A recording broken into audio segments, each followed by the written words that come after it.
please welcome to the stage co-founder and CEO of Halcyon, Kate Goodall.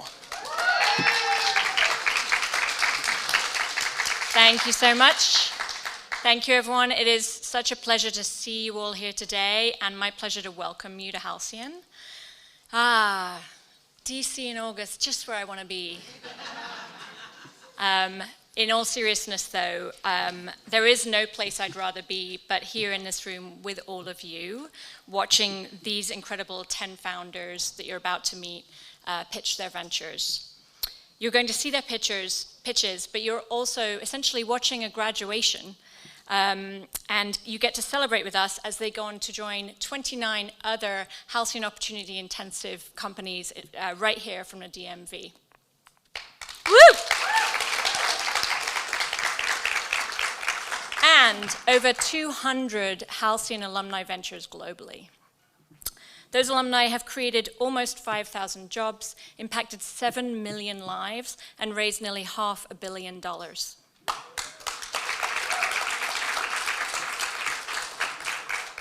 As you know, at Halcyon, we're focused on democratizing entrepreneurship and also tackling some of the world's most intractable social and environmental problems using the scalable solutions offered by startups. And the founders that you'll hear from today are absolutely no exception.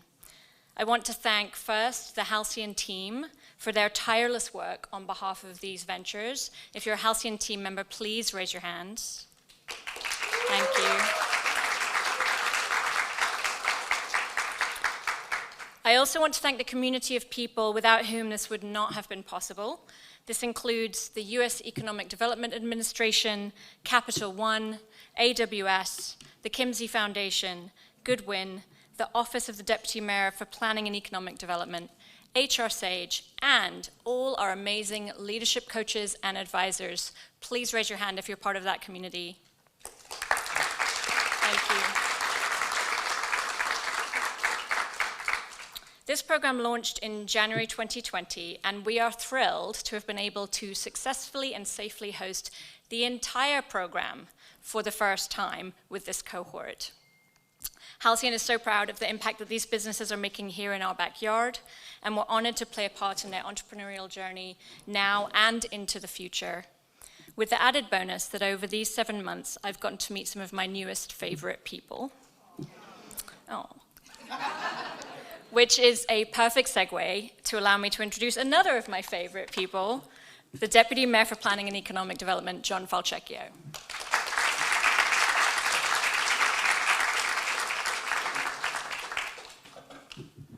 I always have to lower the mic after Kate. So my name is John Falcecchio, and I have the honor of serving as Deputy Mayor for Planning and Economic Development for Mayor Bowser. So why do people live in Washington, D.C.? Could be the August weather, which everybody finds so lovely. It could be the fact that we have the best mayor in the world and that we're about to be the 51st state. Those are good reasons as well, right? Right? But it's also because people live here and move to Washington, D.C. to change the world. And I say that with all humility, but I also say it as boastfully as you can. This is where people come to really change not just what happens in this city, this region, this nation, but really around the world. And what I love about Halcyon is they uplift entrepreneurs who are trying to do just that. So we're proud to be supporters of it. And you know, Kate and I were talking as we were walking down the stairs about what to really emphasize today. And we were talking about our comeback and what it's like to be in person again, and what it's like to try to bring back a city from the depths of what we all faced together. So we all faced a time where we had to sacrifice, where we experienced loss, but we also saw our resilience. And that resilience is what's going to carry us through the days that we faced, but also our comeback. And our comeback is only worthwhile if we make sure that we don't get to just a new normal, but we get to a better normal. So what we want to do in the mayor's office is make sure that we invest more equitably and that we find ways to support our residents and our entrepreneurs. So we have a couple ways of doing it. We actually have done something in a couple different sectors. So when you look at real estate, we've actually made sure that any of our land dispositions that we do, that they are actually led by teams who are either owned by or led by organizations with people of color or women at the helm. So on real estate, all of our solicitations require that that's who leads the team. The mayor has also taken on one of our biggest challenges, which is the great gap in wealth in the city, where a white household has 84 times more net worth than a black household. We are taking a big step on black home ownership, and we're making sure that this summer we study what we can do to create more black homeowners in the District of Columbia. And the mayor set aside $10 million to seed our ideas on how we create more black homeowners. And then the work to really think about kind of the next phase of our recovery. What new ideas, what new companies do we invest in to make sure that we have an equitable comeback? And we love to work with partners like Halcyon to make that happen. So I'm so excited to be here. One quick story about Kate and I. We travel the world telling the story of DC. And we did it in Abu Dhabi not too long ago. And when we did, we had to pitch ourselves. We had 5 minutes to meet a founder of a company, and then we were the ones who had to pitch for them. So I say this again, humbly but boastfully. We had to do it in front of a panel of Meta World Peace. Does everybody know Meta World Peace? And Mr. Wonderful. I don't remember Kate's score, but I remember I got a 10. Oh, you got a 10 as well? Okay, I got a 10 as well. So that's why Kate and I are kindred spirits. Now, one of the things I want to make sure, in addition to that point of personal privilege, is that you all stay connected with us. So Sabanglai Cook is here. She's our Director of Business Development. If you go on our website, obviouslydc.com, that's where you see all of our grants, all of our business supports, all that we can do to invest in you. So check out obviouslydc.com. And it's most important that when you do check that out, when you do see something you want to apply for, that you know Sabanglai, because Sabanglai is the one who reviews the applications. So she's the one to meet today at this event. And also Natalia, who does our communication. So thank you all for having us. Make sure you check out obviouslydc.com. Excited to be part of this journey that you all are on, and can't wait to be part of the comeback with you. So thank you.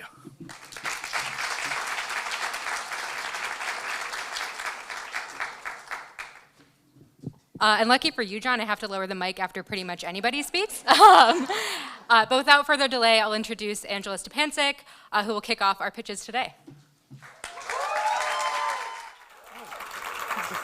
Almost forgot the clicker.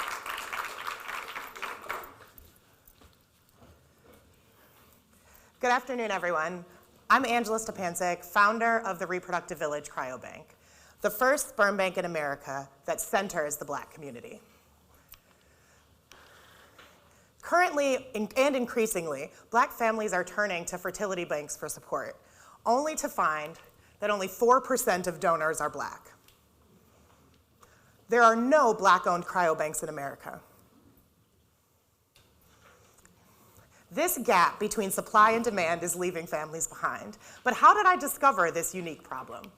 Well, last January, my wife and I began our own fertility journey, and we turned to cryobanks like many other families for support. Unfortunately, the environment was unwelcoming, and the scarcity was almost prohibitive. And as I said, this is leaving Black families behind. Here's what's out there now.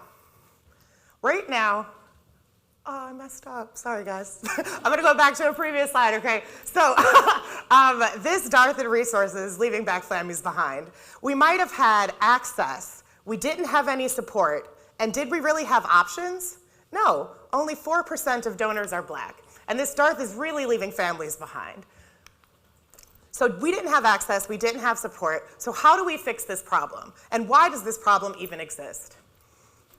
Well, if you think about the roots of Black men and Black healthcare in America, you can begin to see why the problem exists, and it makes a lot of sense.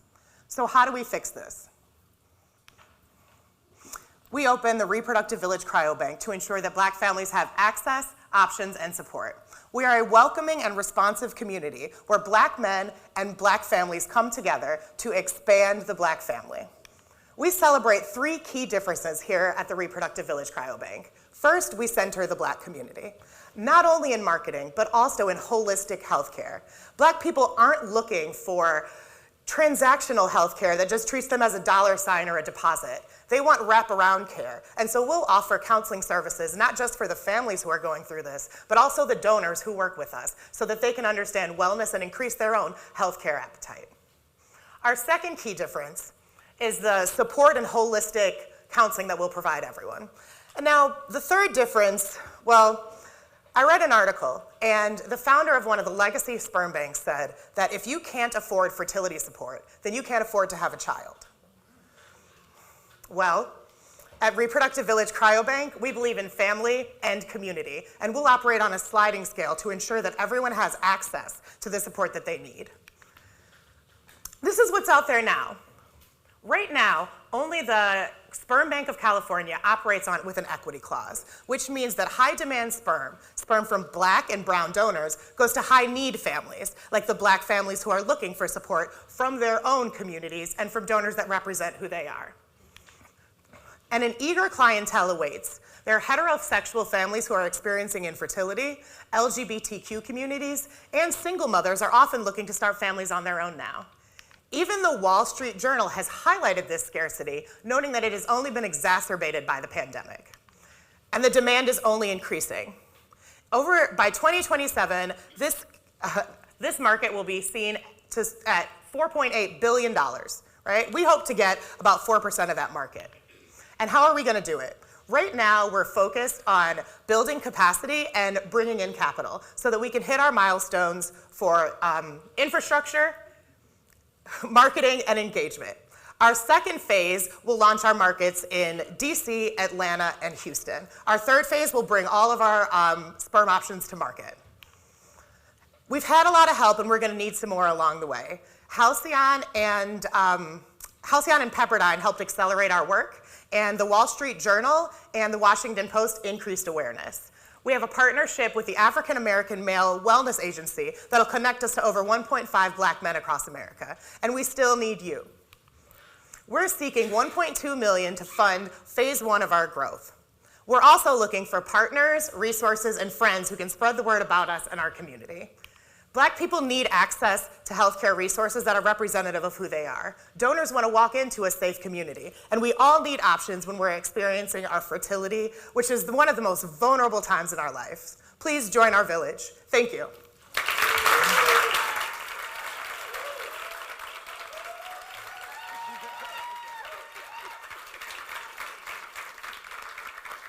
And now I'd like to introduce one of our extraordinary fellows, Sharita.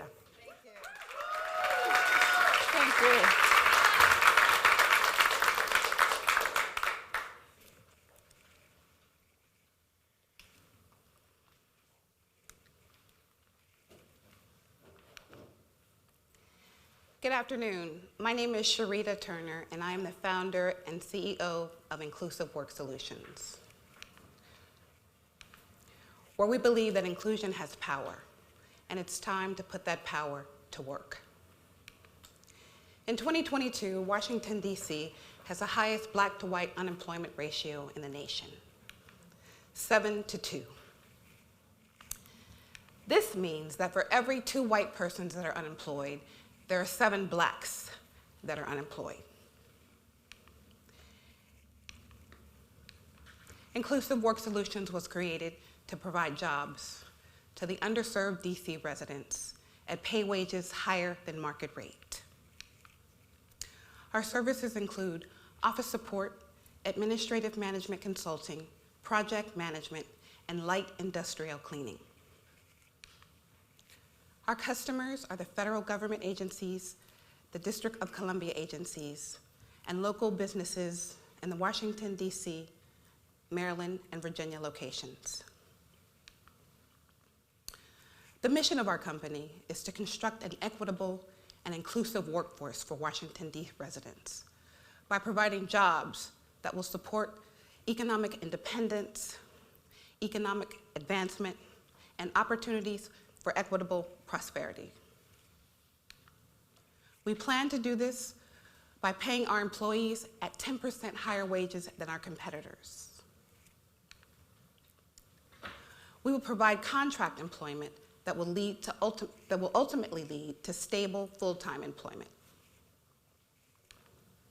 By working with our partners, we will provide training for continued high-quality outcomes that will lead to stable employment. The market opportunity for inclusive work solutions to provide jobs is vast. The DC government has allocated a $556 million budget for small business enterprise spending. The White House has allocated a $100 billion spend plan through 2025. And last year, the federal government spent $147 billion on small business enterprise contracts. Since our founding in 2019, we made significant progress. In 2020, our company was certified by the Department of Small and Local Business Development as a certified business enterprise, which means that our company receives preferred procurement opportunities to work with the DC government. In 2021, we became a member on the DC supply schedule, and we are also registered and approved to do business with the federal government in the SAM.gov database. We are also registered and approved vendors to do business with the Metropolitan Washington Airports Authority and the DC Water and Sewer Authority. And this year, we were selected for the Equity Impact Grant by the Mayor's Office and DSLBD. We were also selected as a 2022 Halcyon Opportunity Intensive Fellow. At Inclusive Work Solutions, we understand and know our competitive landscape well. Our competitors are those staffing agencies that provide the same or similar services and pay their employees at a lower wage. In 2021, individuals quit their jobs because of low wages, there were no opportunities for advancement, and they felt disrespected. Inclusive Work Solutions was created to solve these problems. Again, my name is Sharita Turner, and I am the founder. I have a bachelor's degree from Howard University with a major in communications and a master's degree in public administration with a specialty in public management. I have over 20 years of combined professional experience and as a government contractor. As our company continues to grow, within the next 6 months, we will hire an administrative manager, a proposal writer, a CFO, and I got them all, covered them all. Thank you. Our ask today is a simple one. We ask that you hire us. Let us do the work. We can provide all of your office support, project management, administrative support, and light industrial janitorial services. Together, we can provide hope, jobs, and inclusion to the most vulnerable here in our nation's capital. Thank you for your time, and I look forward to speaking with you.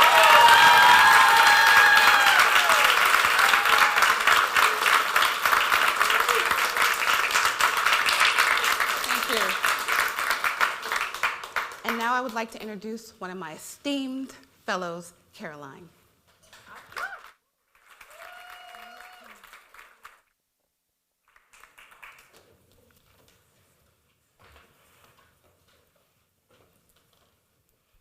Hi, everyone. I am Caroline Johnson, founder and CEO of Green Island Bakery, an Irish and European baked goods company. I actually come from the town Green Island in Northern Ireland, and that's where my love for baking started. I grew up during the Troubles, however, where there was 16,000 bombs. It was a highly traumatic experience. Could anyone lift their hands if you started cooking or baking during the pandemic? So it's no surprise, because baking is scientifically proven to be healing and relieve symptoms of PTSD, anxiety, and depression. My mom created a safe space and a safe haven in our home. She's a baker and a home economics teacher And from the age of 4, she taught me how to bake. Well, from when I was 4, she taught me how to bake. And it turned a frightening experience into happy memories. And so this inspired me to follow my dream and to replicate this and also bring an authentic taste of Ireland to the US.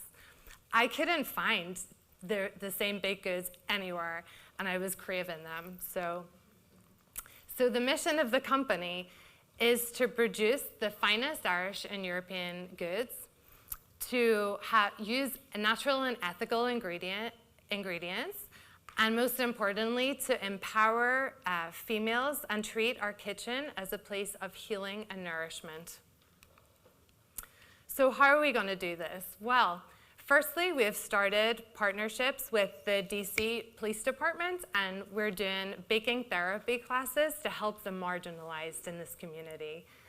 Secondly, Female Survivors Program. We have a program that helps trauma survivors. Did you know that 78% of traffic survivors cannot find employment? 40% of female veterans can either. And 27% of domestic violence survivors lose their job.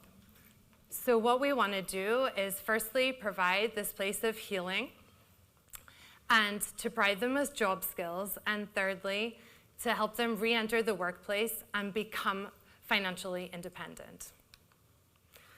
Well, here's our offering. We have shortbreads, pies, cupcakes, breads and scones, gift boxes, also for the corporate market. When we started in 2020, I quickly discovered that the most best-selling product was the melt-in-your-mouth shortbread range. So when we arrived in Union Kitchen, commercial kitchen, we were selected for an accelerator program, and they helped us create consumer packaged goods for the retail market. As you can see, since 2020, the bakery aisle sales have increased by 62.3%. The attainable market in the DC area is 44 million. And there's 20,000 Europeans, by the way. And in the whole of the US, over 30 million Americans have claim to have Irish ancestry.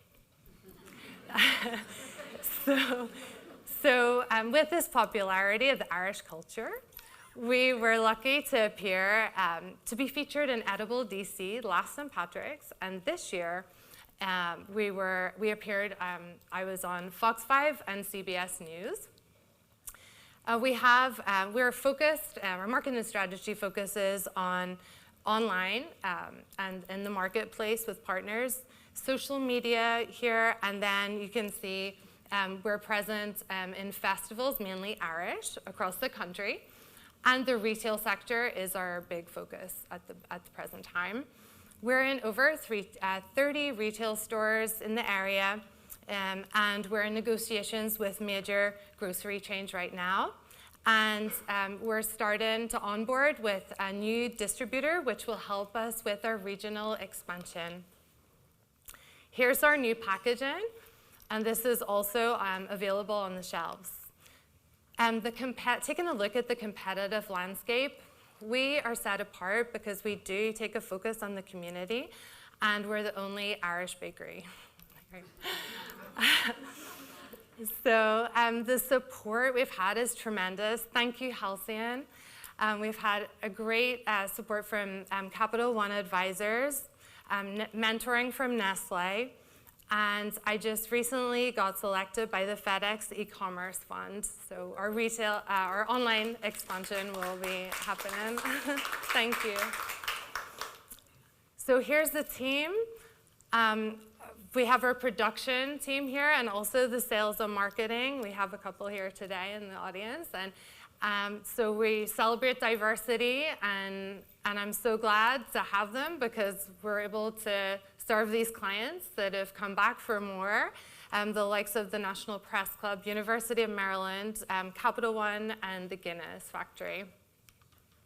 So our ask today is $200,000 of an investment that will help us expand and open a facility and also help us automate so that we can grow.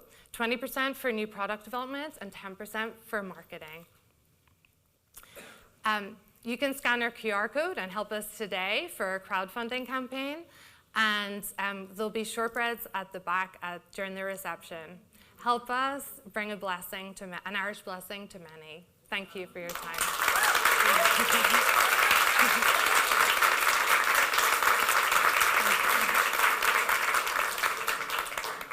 And now we have my friend Juan to present.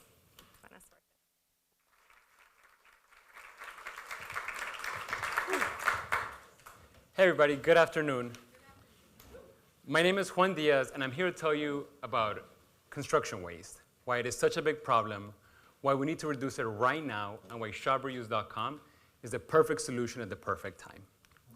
I was born in a small town in the green coffee-filled mountains of Colombia. I remember using crushed cans as soccer balls and all the electric wires to make bracelets. We always had enough, but it was clear to me growing up that nothing should go to waste. There were repair people for nearly every item.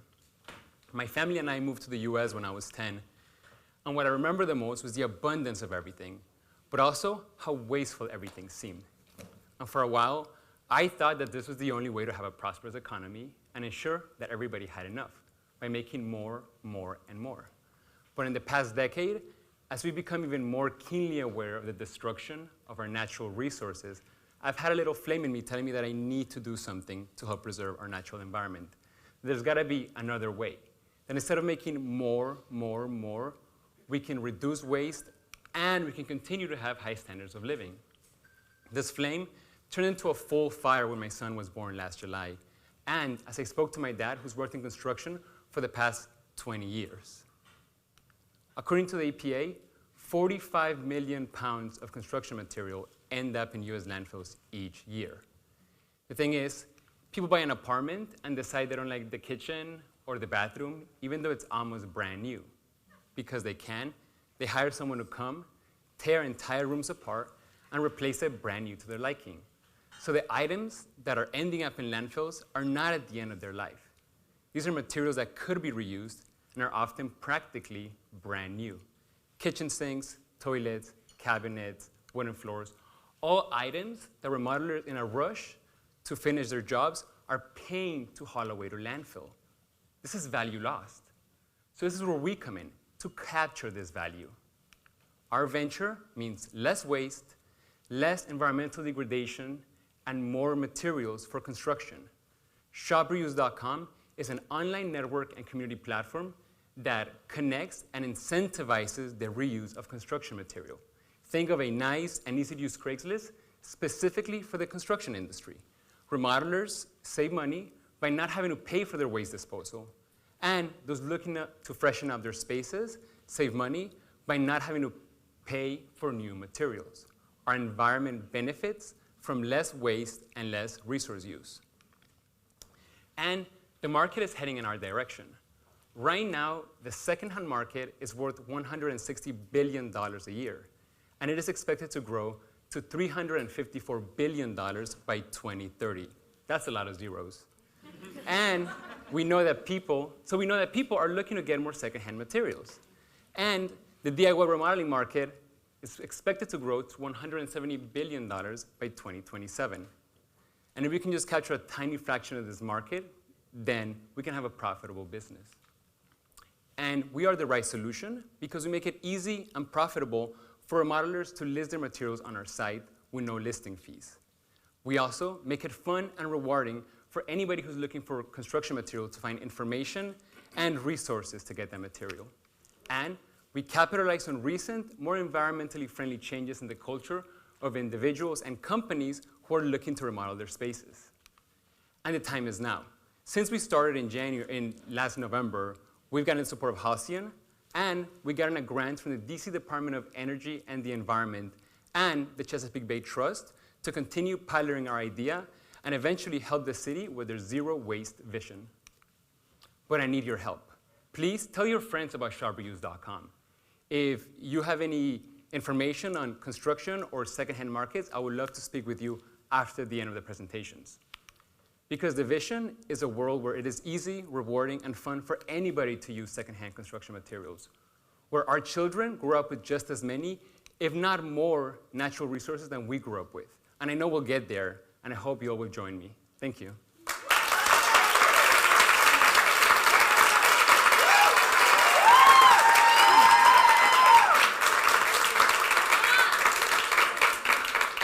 And now, I would love to introduce, I get the pleasure to introduce my wonderful fellow, Dayo. Good job.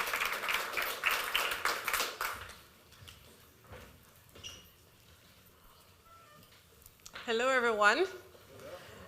I thought you were going to play some Afro beats for me on the stage. My name is Dayo Fashanu, and I am the founder of TAN TV. I'm going to start with this headline. Nigerian pilot completes historic expedition, but why is this not on all major outlets yet? This was an article that I published in 2017 as a former journalist at HuffPost. It's interesting that Nigerian pilot, Captain Lola, he was the first African to circumnavigate the world solo on a single-engine aircraft. And he departed from Dulles International Airport in DC, also came back to the airport, after his trip. And surprisingly, there was not a single American media to cover this, except for TAN TV's, which I was running a series called Africa's Triumph on HuffPost. This is when I realized that there's need for a diaspora niche media in the US, and of course, globally. I decided to found TAN TV. TAN TV is a subscription television and streaming platform catering to the Africans in the diaspora. Basically, our goal is to become an aggregator of the best voices in the diaspora through smart journalism, news and programs that affect our audience daily lives from various consumer categories. Now, you might be wondering, why is the African diaspora so special to get their own media? Indeed, we are. There are over 350 million Africans living outside of the continent, known as the diaspora. And this population basically spent over $42 billion globally on entertainment and streaming. Now, TAN TV is going to start with the 11.5 million Africans in the US diaspora that spent about over $1.3 billion on entertainment, particularly on streaming. American media has a diversity problem, and TAN TV wants to solve that problem. The African diaspora population are underrepresented and underserved. So where are we today? We are launching a streaming app. But let's track our journey so far. We've come from a very difficult task of using TAN TV on HuffPost as a vehicle, to tell diaspora-focused stories, to invest in over $50,000 to create our own editorial website called tantvstudios.com. We've published over 350 original stories. We've covered major diaspora stories. And we've partnered with over 15 diaspora businesses. We've also gone ahead to produce 2 TV shows, and we won an award in the DMV for the best news shows in public access. The big news, we have a tech partner, Endeavor. I don't know if you've heard about Endeavor, the Hollywood giant, that the parenting company behind the UFC, IMG, New York Fashion Week, and so on. They actually sent a partner here today, Dylan at the back. So if you would join us after this to get the experience of our first streaming platform. I think we need a round of applause for accomplishing this.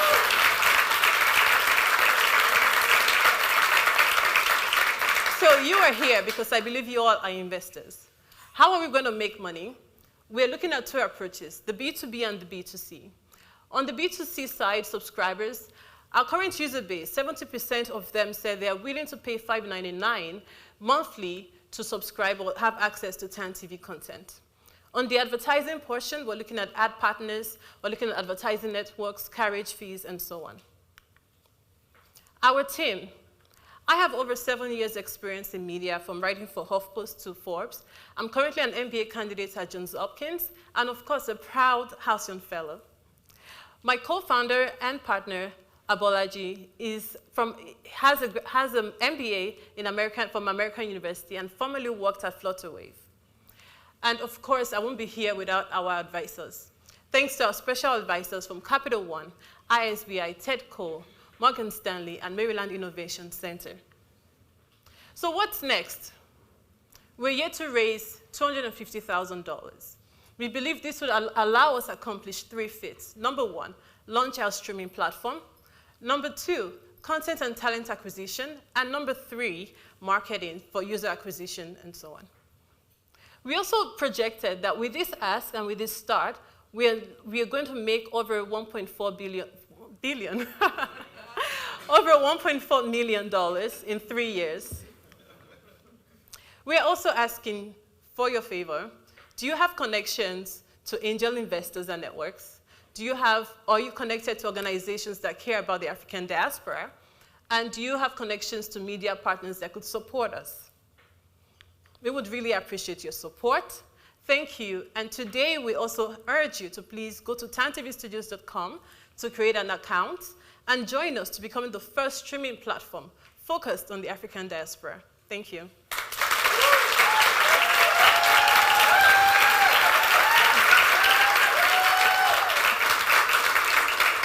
It is my pleasure to welcome the amazing Coach Ty.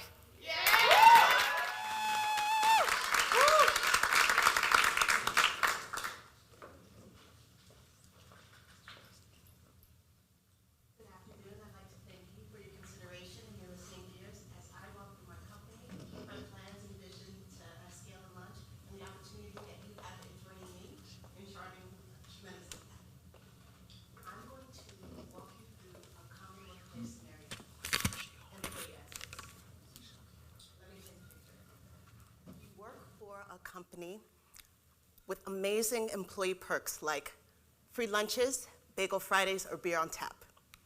Despite these great perks, you also work for a bad boss and it's caused you a tremendous amount of stress.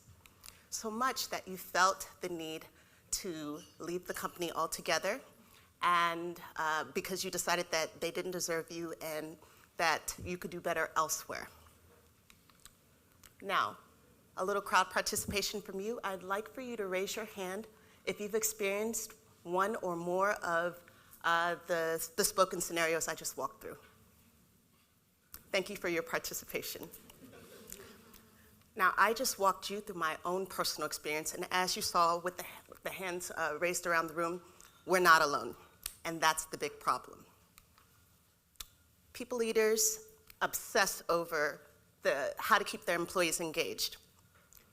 They think it's an employee engagement problem. It's actually a belonging problem. But here's the solution. Pause and Ponder helps employees navigate the job within the job, empower the employee, learn their needs, and continuously improve the culture to create a workplace environment that everyone wants to belong to. And when this happens, current people stay in, new people want in. Did you know employees a part of a connected workplace can produce or can lead to an increase of 56% of job performance, as well as a 50% reduction in turnover risk? Think about it. A happy employee who feels valued, who becomes loyal. That's fewer sick days. That's more job promotions. And that's zero cost of replacement for an employee, which can be anywhere from 1/2 to 2 times the cost of their employer's salary. We see belonging as the key to improving the workplace experience and employee ROI.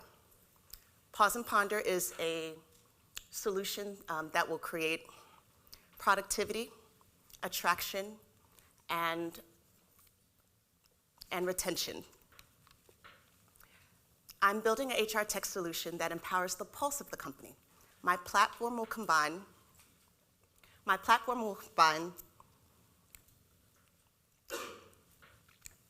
the best in business and workplace psychology with the latest in diversity, equity, inclusion research, and infuses that with an AI backend. That means people leaders get the insights that they need, employees get the support they need, and companies will learn the pulse of they'll learn the pulse of their culture. They're not finding out from a Glassdoor review three months later. Here's how it works. Employee logs in and provides details to how they can be supported or what challenges they're facing.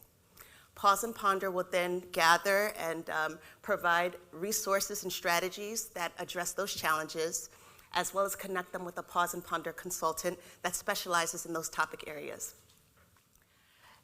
The employee will book that session with the Pause and Ponder consultant and provide feedback on effectiveness, and then every month, that data is aggregated and anonymized and provided in a data insights report to the people leaders. And it's not that no one's trying to solve this problem of belonging, it's just that no one's solved it in its entirety yet, the existing offerings that are out there. You have companies that are focused on just health and wellness, or companies focused on employee data, or focused on executive coaching for performance. But what if there was a solution that took an aggregated and holistic approach? It's the cohesive picture that fosters the belonging. My solution provides a 360-degree picture on how a company can best support their employee. And this idea of belonging is an untapped opportunity. My solution we positioned in the multi-billion-dollar future of work market, and we plan on focusing on the $18.9 billion HR tech, workforce transformation segment within that market. We are building the employee belonging category, and we'll do this by a pre-seed round raise of $1 million to get our platform live and to launch our pilot programming. And we plan on driving demand by facilitating thought leadership workshops, webinars to people leaders to educate them on the value of employee belonging. Allow me to introduce myself. My name is Tasha Ty Tolbert. I'm the CEO and founder of Pause and Ponder. I'm leveraging my 14 years in tech and sales, along with my active 5 years in career and employee services and workplace strategies to trailblaze employee belonging. I'm accompanied by my great advising team. They have a combined 40-year plus institutional experience in tech, DEI, HR, startups and innovation, and business psychology. With the support of our advisors and you joining Team Pause and Ponder, we can help to foster and improve the workplace experience for employers and their employees. Again, it's not a perks and benefits problem. It's not an engagement problem. It's a belonging problem. And I'd love for you to help me solve that belonging problem today. Thank you so much for your time.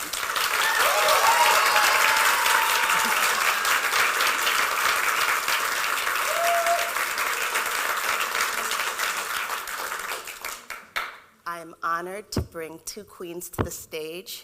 Allow me to welcome co-disruptors, Carlisha and Keisha.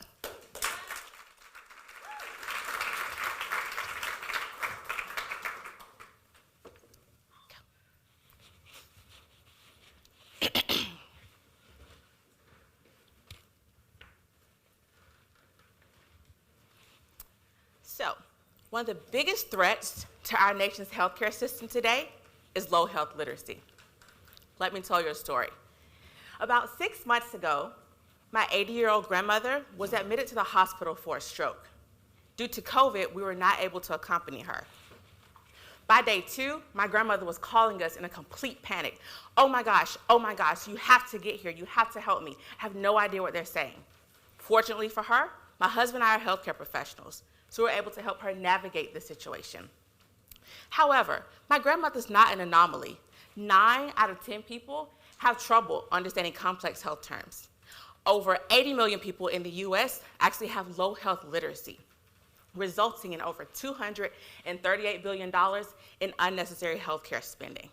And as I said before, my grandmother had us, but not everyone has a healthcare provider in their family. However, they can have our solution, Tyrone. Tyrone is a mobile application that helps to bridge that communications gap between patient and healthcare provider by breaking down that complicated jargon into easily understood terms, utilizing AI and adaptive language technology. Think about Google Translate, but for health literacy. The features for Tyrone include, first, a symptom checker to help them decide, am I going to make a primary care visit or am I going to the ER? The second is an appointment maker to help them do just that, make an appointment, but also a question builder to allow them to prepare for their appointment and have a more fruitful exchange with their provider. The third is a system of nudges and prompts that reminds them to do very important things post-visit, like pick up prescriptions, get their labs done, or even make a follow-up appointment, all with the ultimate goal of having access to critical information when they need it most. Now, some of the features I just described to you may sound somewhat familiar, but our competitive edge is very clear. None of our competitors offer a fully comprehensive, culturally responsive solution that tackles this low health literacy problem that is either patient-centric or easy to understand. As for our traction, we've had a unique kickoff with our venture with a partnership with Silver Memorial Hospital and Johns Hopkins Medicine. We've raised over $55,000 to date. This has allowed us to develop a clickable prototype and test in 3 key field sites, DC, New York City, and New Orleans, engaging over 4,500 potential target users and healthcare professionals. On this slide, you can see some of our amazing supporters, including ongoing partnerships with the New York City Liberty basketball team, Walmart, and TechPlug. And we have to note our most recent selection as a finalist with the Cisco Global Health Challenge.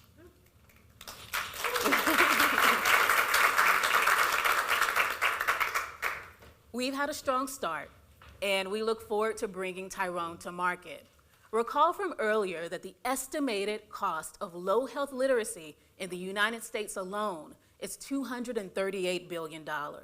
And of that, $25 billion is in unnecessary annual spending for Medicare, where hospitals are paying penalties for overutilization of the ER and readmissions.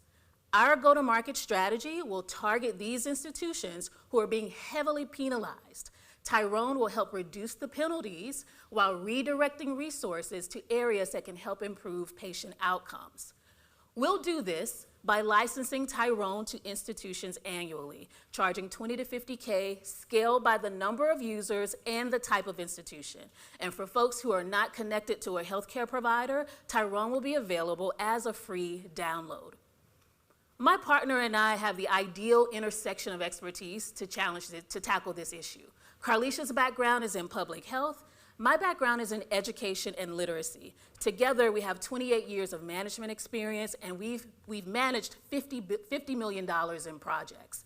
We have the vision and the background to succeed, and we invite you to join us. And here's where we're going. So in the spring of this year, we completed the clickable prototype, user experience design. And we're partnered with Capital One, who's advising us on how to shift from prototype to MVP, with a planned launch of that MVP in late 2022. We're raising, in order to do that, $300,000 will allow us to launch the MVP, hire key engineering team and staff members, and bring Tyrone to market. Let's go back to Carlicia's granny. Remember her panic, her unease. Now, imagine a world where no one has communication barriers with their provider, where everyone can understand and act on information for their own health and their family's health and well-being. This is the world we are building with Tyrone. Come join us. We invite you to visit our website, sign up to be a beta user, and stay up to date on our progress. Thank you.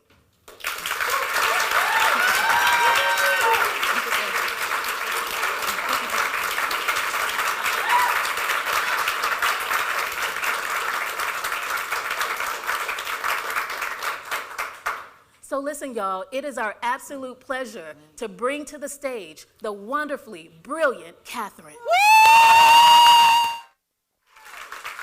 Thank you, thank you.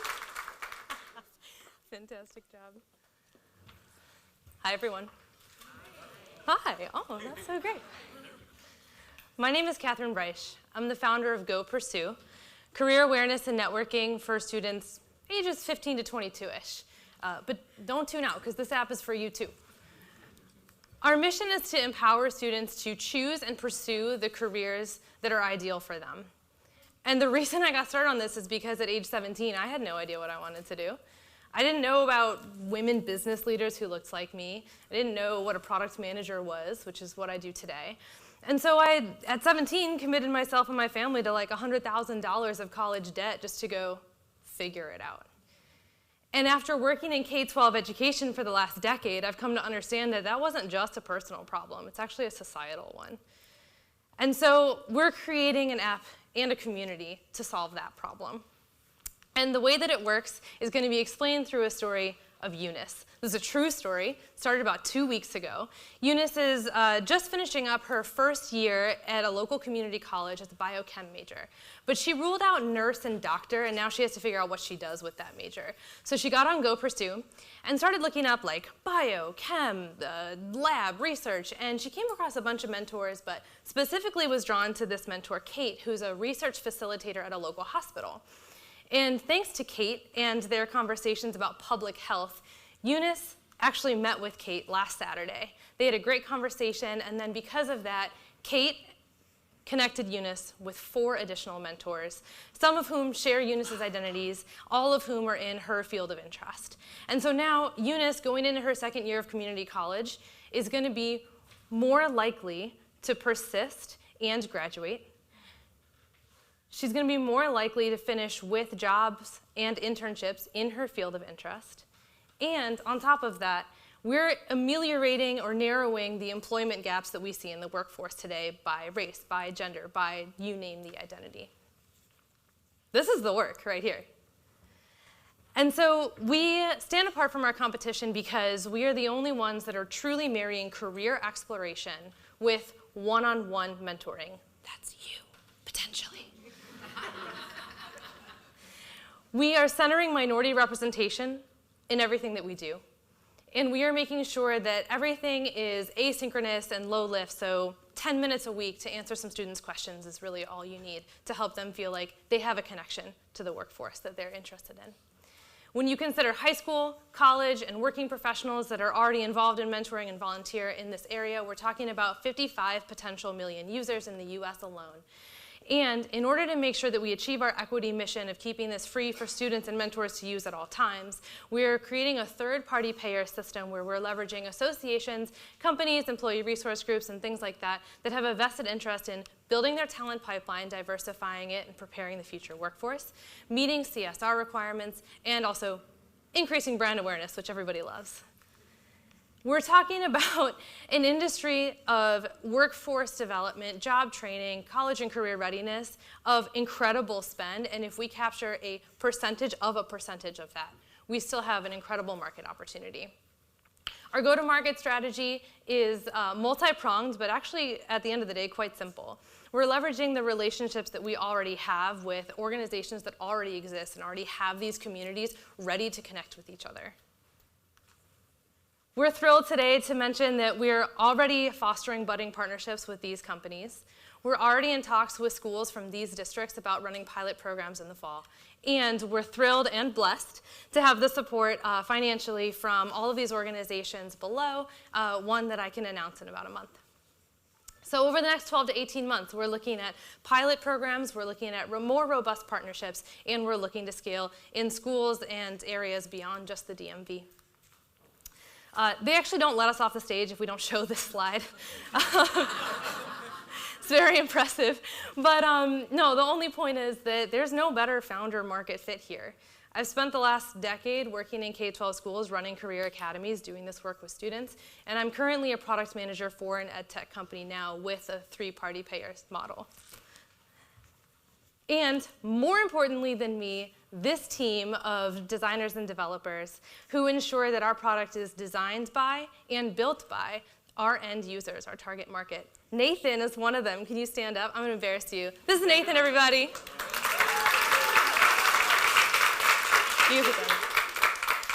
If anyone needs an intern for development over the next 2 years, Nathan is your man because he is so hardworking and so optimistic.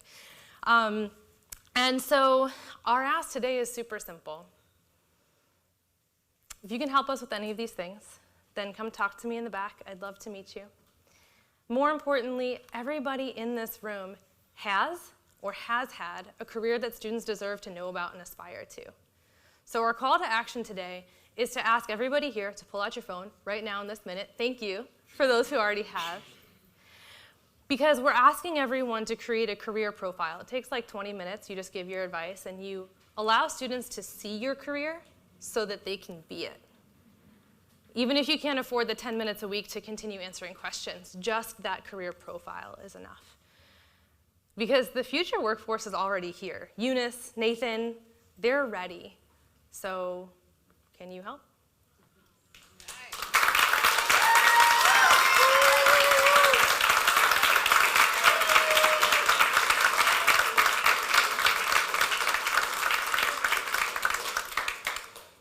Closing out our round today is one of the most thoughtful leaders of our cohort who has made us all better entrepreneurs and better people, Kabi.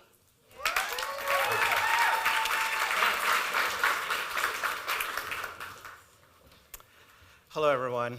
I want to tell you a story about unfulfilled dreams. You see, 12 years ago, I drove one of the first Tesla Roadsters, the first mass market electric vehicle. I was hooked. I saw the future and its impact on climate change. But because of where I've lived, I've not been able to fulfill my dream of buying an electric vehicle. You see, this is where I live. My parking space is separated from my home. And so there's no way I can buy an EV charger and buy an electric vehicle. This is a complete safety hazard. I am not alone. In fact, a third of all Americans who can and want to buy an electric vehicle, prospective EV owners, can't because they don't have dedicated parking. Like me, their parking space is separated from their home, or their homes are too old to be upgraded.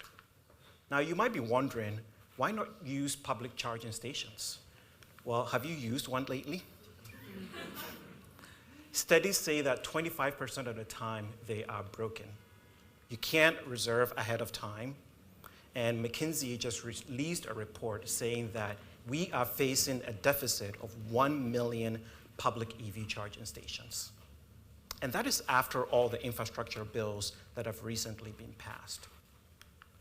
My name is Kabi Osekwesi. I'm the founder and CEO of Pearl, and we're building the future of EV chargers.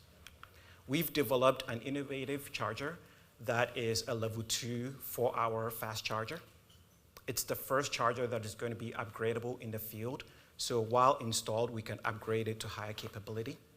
We monitor the components real time, so we know when a piece is broken, giving you real-time feedback and maintenance. And also, it comes with a camera for additional safety, and most importantly, a large screen for an interactive and exciting user experience. On top of that, we've built a charging marketplace, peer-to-peer. You let your neighbor come charge at your place. We charge 15% for that, and this flows with the shared economy that most of us are now comfortable with, whether it's Airbnb or Spot Hero, which is a service that people rent their parking space for. So as a host, you purchase a charger from Pearl, and you can make as much as $3,000 or a 1-year payback. As an EV owner without parking space, you can stay local, often charging in the same neighborhood or on the same block. You don't need to go far. You can reserve ahead of time. And most importantly, because of our trusted review system, you feel safe. So we're solving the 3 critical pain points with scaling EV charging stations. We're making more units available, reliable because you can reserve ahead of time, and also you can know when it's broken, and most importantly, making it feel safe. Our business model is fairly straightforward. We sell the charger up front, and we take a 15% on the charge-in rental market. Our lifetime customer value is $4,000, and we expect that acquiring each customer will cost us only $500. So we have a sustainable business. Our beachhead market initially for 2023, we're focusing just on non-Tesla EV owners. And going forward, we're going to expand into the B2B market, which includes retailers, gas stations, up to about $4 billion, just based on 2023 numbers. There are many players in the market, but we are the first that owns and builds its own hardware, and on top of that, owns its charging network. That gives us significant competitive advantage. We've had quite significant traction so far. Our minimum viable product sold over $200,000 in revenue to 1,600 customers. And last month, we just filed our patents. I am excited to be surrounded by a strong engineering team made of Jim and Moran. My background, I spent 12 years working in the energy industry developing power plants. And after business school, I specifically focused on developing power plants in Africa. Going forward, we expect to complete our product in this fall, install a few pilots early next year, and launch to the public by summer 2023. This is where we need you. I know some of you in this audience within the next 12 months are going to buy an EV. So I encourage you to go to our website or scan this QR code to reserve yours. Now, I started by telling you about my unfulfilled dream, but there's an even bigger dream that I didn't tell you about, and that is leaving this planet safe and secure with a reduced pollution impact, not just for us in this room, but for the future generations. And that is one unfulfilled dream that we can't allow to happen. Thank you very much.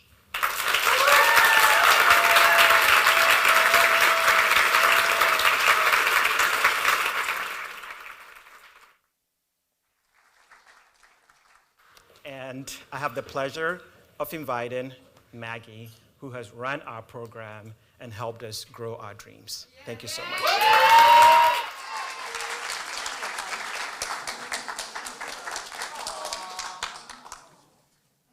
All right, Copy's already got me misty-eyed, so I have to keep this short.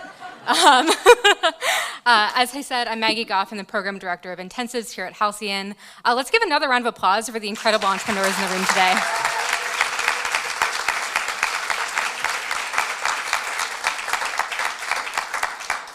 As Kate mentioned earlier, this program launched in 2020 in January, and a few weeks after that, the world changed, and the program had to go completely remote. So this is the first cohort we've actually been able to safely and successfully hold entirely in person. And here at Halcyon, we commit to providing community, access, and space to our fellows. And it's so clear today that all of you are the community that make this place special. I can't look at you, I'm gonna cry.